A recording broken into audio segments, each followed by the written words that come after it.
Hərdən baş vururam sənli günlərə, keçirsən könlümdən gündə min kərə.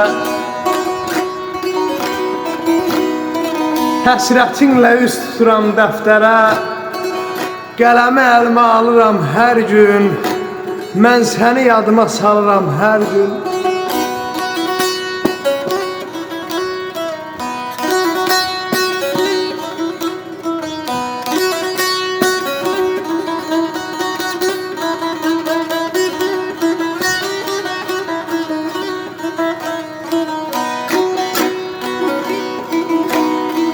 Həsrətin qəmələr qəmlərin üstə,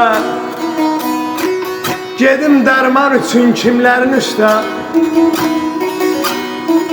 Töküb göz yaşımı simlərin üstə, sevdiğin havanı çalıram hər gün, mən səni yadıma salıram hər gün.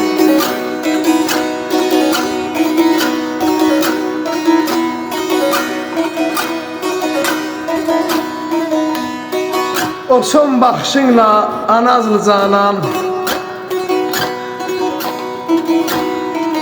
Toğrulun könlünü eylədin viran, səsin qulağımdan getmir bir an, boylana boylana qalıram hər gün, mən səni yadıma salıram hər gün.